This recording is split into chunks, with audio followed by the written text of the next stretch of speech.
So today we're looking at one of the many famous paintings of the Annunciation. This particular fresco is by Fra Angelico, which was created in the High Renaissance period from 1438 to 1447. I've seen so many different paintings on this Annunciation scene, but what exactly is it showing? It captures the scene of the Archangel Gabriel coming down to the Virgin Mary to present her with the great news that she will be carrying the Son of God. It is a very beautiful and important scene. It seems like it is very plain and simple. It is as if Fra Angelico is trying to get straight to the point. Yes, I noticed that also, and it's because it's a fresco and it's hard to create fancy details. And I also believe it's because he wanted to incorporate naturalism into his paintings. Many of the details of the Annunciation are reduced. In the book, An Illustrated Survey of Western Art, there is a quote that agrees with this and says, "Everything has been greatly reduced. Instead of filling the scenes with figures and a richly patterned background, he has created a modest but naturalistic architectural setting. So as you can see, the surrounding grassy area only consists of a fence and some grass instead of extra characters. In addition to that, the empty spaces in the room aren't filled with anything, but in other paintings, the room includes a fetus or an angel that is coming down in the background towards the Virgin Mary, a candlestick, or lilies for her virginity. The colors are also reduced, and they are very simple with many variations of brown. This may make it seem a little dull or boring, but it is necessary to show the conservative side of this scene because it creates a more intense intimacy of the coming of the birth of Christ, along with the innocence that shows the purity of Mary being a virgin but still conceiving the child without disrupting that pureness.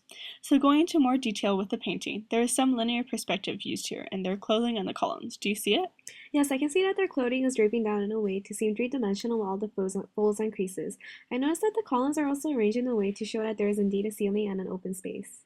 Yes, David Clayton wrote an article on this piece called Fra Angelico and the Gothic, and he said, "There's a single point perspective creating a sense of depth in the covered cloister. The archangel is in profile. Both Angel Gabriel and the Virgin Mary are facing each other in a way that everything is centered on them and everything draws closer to them."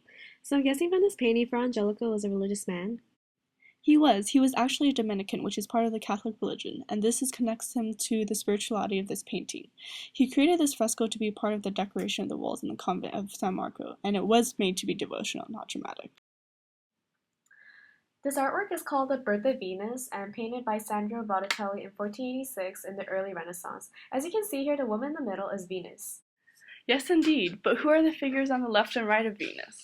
To Venus's right are Zephyrus, the god of winds, and Ara, the breeze. The two both blow Venus to shore. On the other hand, on Venus's left is Hore, the goddess of seasons. The addition of these three figures adds to a synergistic effect of Venus's beauty and significance. The fact that all these three figures are catering to Venus shows how significant Venus is. Moreover, Zephyrus and Ara makes Venus look beautiful by making her hair billow in the wind gracefully, whereas Hore makes Venus look more beautiful by holding the pink robe next to Venus. In fact, Botticelli intentionally placed these three figures next to Venus to make her look even more beautiful. Yes, you are right. Venus's pose entrances me because it seems unrealistic to do so in real life, yet the pose is so graceful. Yes, Venus is standing contrapposto, the typical pose in Renaissance art. Unlike other contrapposto, Venus's contrapposto seems physically impossible. This may be due to most of her weight being placed on her left leg. Botticelli intentionally makes Venus's contrapposto physically impossible to show how Venus is still beautiful and elegant in such a physically impossible pose. As Botticelli was from the early Renaissance, he depicted Venus with the ideal Renaissance beauty attributes, that is, being red-haired, pale skin, and voluptuous. I mean, look at how her hand rests on her breast and the other hand grasps the hair to cover her genital. Her pose is just so elegant and graceful, yet very sensual.